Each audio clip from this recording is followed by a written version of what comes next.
All right, I'll ask our members to take their seats. We'll start in just a moment.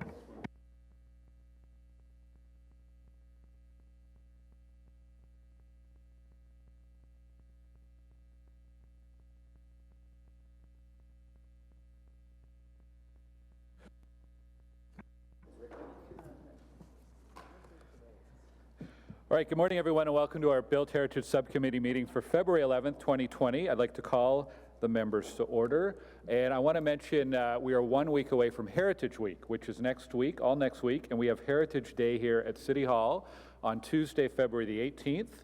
The theme this year is 2020 Vision, bringing the past into the future. And from 11:30 a.m. to 2 o'clock p.m. at City Hall, there's about 40 exhibitors who are going to be down in the main plaza. And right at the start at 11:30, there's going to be a special proclamation for the Diefenbunker. So encourage everyone to come out to City Hall next Tuesday. Are there any declarations of interest today? Member Podolsky. Yes, on the application for alteration of 41 and 41.5, 35, 37 William Street, we were the architects that were retained immediately after the fire and spent about 5 months to do the analysis and do the preliminary design. So I'm declaring interest on this file. Thank you. Okay, thank you. Any other declarations? Not today. All right.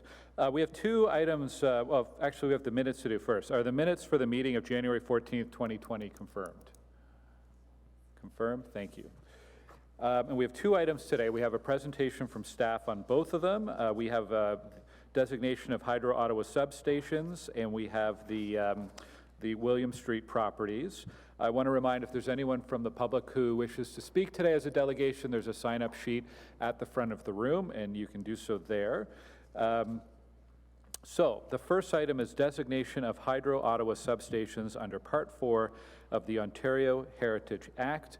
And we have Anne Fitzpatrick with our presentation today. Anne.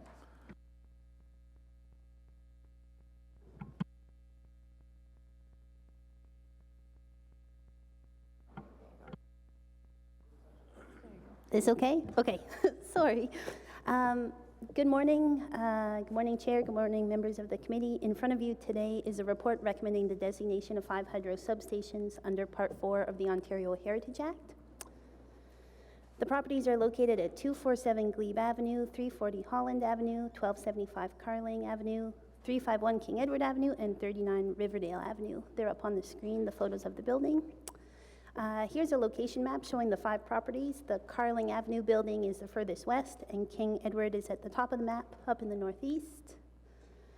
The buildings are all active hydro substations whose role is to reduce the voltage carried in transmission lines to levels appropriate for distribution for use throughout the city. The buildings are owned by Hydro Ottawa. Hydro Ottawa supports the designation subject to the understanding that in an emergency situation, the designation will not prevent alterations or demolitions to ensure the provision of electrical services can resume or be continued, and city staff agree with this provision. Heritage staff have worked with Hydro Ottawa on the designation, and James McRae, partner at Verterra Corp, who represents Hydro Ottawa, is here today. In terms of policy framework, the official plan states that individual buildings will be designated as properties of cultural heritage value, and the provincial policy statement states significant built heritage resources shall be conserved. According to the Ontario Heritage Act, a property must meet Regulation 0906, which requires a property to have either design, historical, or contextual value. The buildings in front of you today meet all 3, and I'll walk you through that evaluation and research now. So the buildings all have design value as excellent examples of industrial buildings that are influenced by a range of architectural styles. This is Hydro Substation number 2, constructed in 1922, influenced by Edwardian classicism. You can see the brick pilasters, stepped parapet, stone keystones.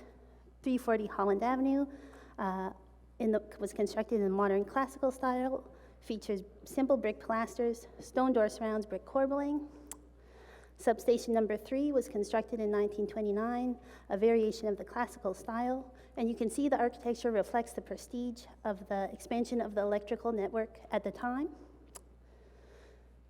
351 King Edward, substation number 4 was built in 1931, features decorative metal work. a metal entrance canopy, and a stone string course. Finally, 39 Riverdale Avenue, which is notably different in style. It was constructed in 1946, about 15 years after the building we just saw on King Edward Avenue. It's influenced by the Art Deco style, as evident in its symmetrical design, smooth stone cladding, and lack of ornamental details. Individually, the buildings are all excellent examples of architectural styles, and together they show the evolution of style that was taking place. The building here is the last substation to be built in a bold and decorative style. This is just a detail showing some of the architectural detailing of the buildings. You can see stone panel with the building's name, metal entrance canopy suspended by chain, copper detailing, and some large industrial metal windows, which are really beautiful. Historical value, the three buildings at the top, Glebe, King Edward, and Carling Avenue, were all constructed by local architect William C. Beatty, who also designed the buildings at the bottom, the Ottawa Hydro Office at 109 Bank Street, the Ottawa Public School Board Office at 330 Gilmore, and the York Street Public School. The building at 340 Holland was designed by D.J. Spence, a Montreal architect. Some examples of his work are a post office here in Montreal, and the Insurance Exchange Building. 39 Riverdale was designed by J. Albert Ewart, another prominent Ottawa architect, who also designed Southminster Church and the Ottawa Civic Hospital. Just take a tea before this is a longer presentation. So the history also, the other historical value is associated with the Ottawa Hydroelectric Commission. Electric lighting came to Ottawa around 1882 when 2 carbon lamps were erected in the lumber yards of LeBreton Flats. The electricity business was lucrative, and several companies were quickly established by the business and political elites in the city. Any smaller companies were subsumed by the larger ones, and eventually the Ottawa Electric Company, headed by Thomas Aaron, became the primary supplier with a monopoly on providing power to the city. The mayor at the time, James Ellis, who's up on the screen at the left, fought against the monopoly, and in 1905, frustrated with the lack of competition and the resulting high rates, City Council held a special council meeting to buy out the Consumer Electric Company, which included 1 small substation and a distribution system. The plant came under the control of City Council and was known as the Municipal Electric Department. Just like that, the city was in the electrical business. The result of the city joining the electricity business was an immediate drop in rates. In 1905, the rate was 12 cents a kilowatt hour, and by 1914, the rate dropped to 0.025 cents. In 1916, the Municipal Electric Department became the Ottawa Hydroelectric Commission, which ran its own distribution system, selling power it bought from the province of Ontario. Another chart, which is rare in heritage presentations, the demand for electricity skyrocketed, and the Hydro Commission undertook an ambitious program that resulted in the construction of the substations in front of you today. In 1905, there were just over 1,000 customers, and by 1941, there were over 16,000. And you can see some of the headlines from the newspaper about the growth of the company. Finally, in 1950, after 42 years of being in direct competition for the role of primary power supplier, the city purchased the Ottawa Light Heat and Power Company, and then later, through amalgamation in 2000, Hydro Ottawa, or Gloucester Hydro, Goulburn Hydro, Canada Hydro, Nepean Hydro, and Ottawa Hydro came together to create Hydro Ottawa that would serve the entire urban population of Ottawa. There's one building here that has a slightly different story. It's not a numbered substation, as you may have noticed.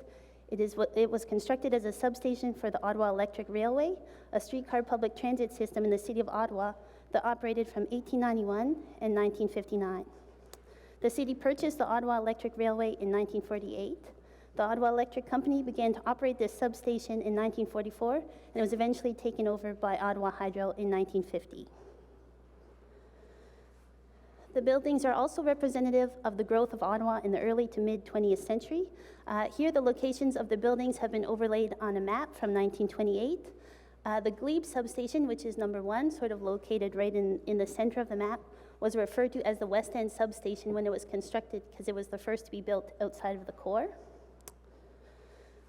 Just to zoom in to show you, on the left are the Holland and Carling Avenue substations. You can see the farmer fields and the lack of development surrounding it.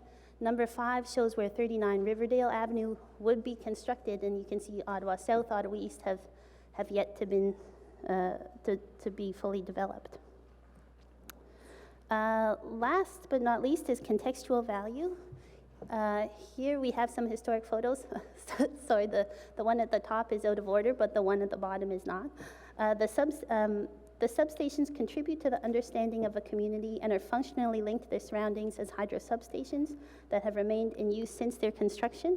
So 1931 was when the King Edward Station opened. You can see the horses and carriages there, to cars, to the trucks we see today.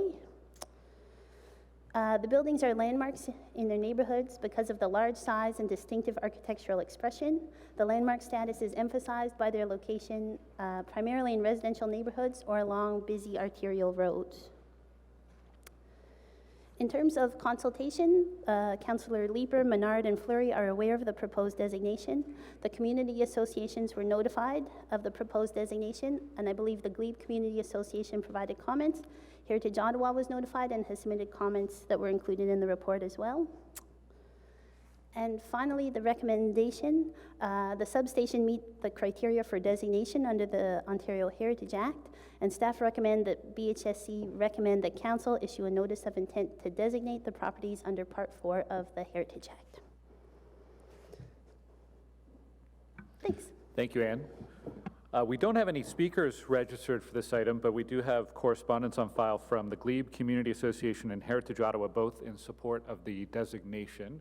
So we can go straight to questions from committee members, if any committee members wanted to ask questions to staff.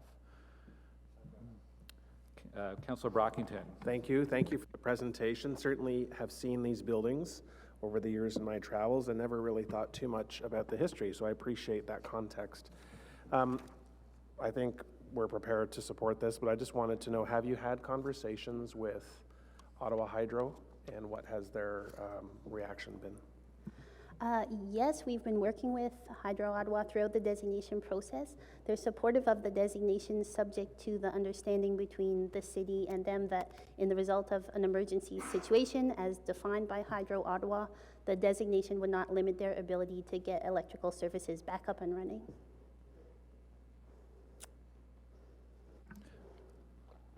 Yes, Member Quinn.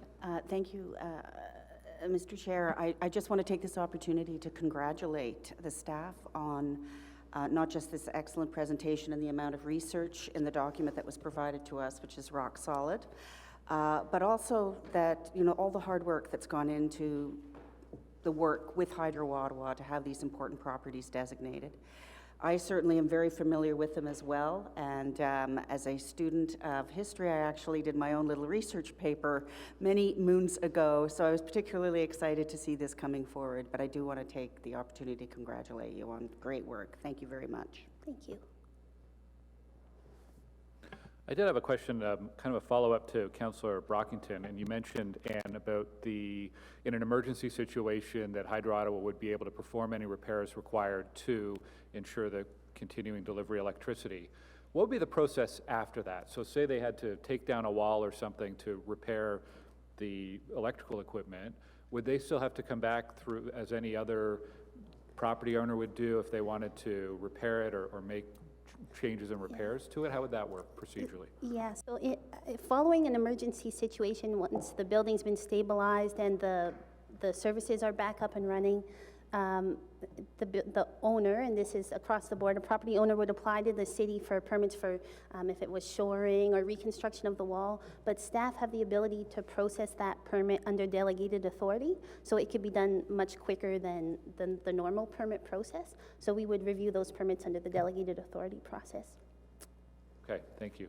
I see Mr. Marcus, okay. Any other questions from, okay, Member Podolsky.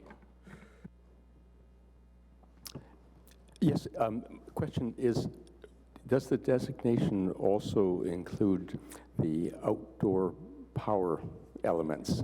Because I just wanted to know whether that was considered to be part of the designation itself. Yes, thanks. It's a good question. I just put up an extra slide I had on screen here. So the designation itself is technically tied to a property because that's what the Ontario Heritage Act allows us to do. But in the statement of significance, you'll notice that the designation itself and the heritage attributes we've identified are specifically limited to the exterior of the building. So the accessory buildings or any of the infrastructure associated with hydro is not included as part of the designation. Okay, thank you very much. And like Caroline, I'd like to compliment the staff for all the work on this. These are landmarks that we often overlook, but as an architect, I've always been partial to them and love them a lot, and hope that Ottawa Hydro continues to course electricity to our LRT system. Thank you. Okay. Any other questions or comments from our members? All right, well, thanks to staff for this. Thank you also to Hydro Ottawa for their cooperation and collaboration with staff, and I think these are functional yet beautiful buildings, and I'm glad that we're able to recommend, well, hoping that our committee will recommend designation today, and they continue to enhance the community many decades after they were originally built. Are the report recommendations carried? Carried. Thank you. So this report goes to Council on February 26th. Our second item is an application to alter two heritage properties, 35 and 37 William Street and 41 and 41.5 William Street. These are designated under Part 5 of the Ontario Heritage Act and located in the Byward Market Heritage Conservation District. And these applications to alter are according to plans by KWC Architects received in December 2019. We have a few people signed up as delegations. If anyone is wishing to speak and hasn't signed up yet, you can do so now at the front. And we have a presentation, an overview on the alterations from Sally Coots from our Heritage Group at the City. Sally, good morning.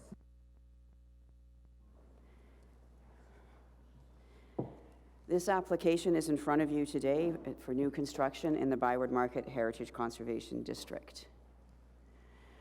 The properties, there are two separate properties, or there's 4 addresses, 2 property owners. One property's owned is 37 William Street, and the other one is 41.5 William Street. These are being bundled into a single report because they were all affected by a fire in April 19. So, 2019. This is the location map. It shows the William Street, and it is characterized by narrow 19th and 20th century storefronts that are all closely clustered together in a dense urban form. This has always been a retail street. There were hotels and commercial buildings on it since the mid-19th century. The stone building, I'll get into that later. So these applications are to permit the rebuilding and enlargement of the properties following the fire. This is the street prior to the fire. As you can see, as I mentioned, the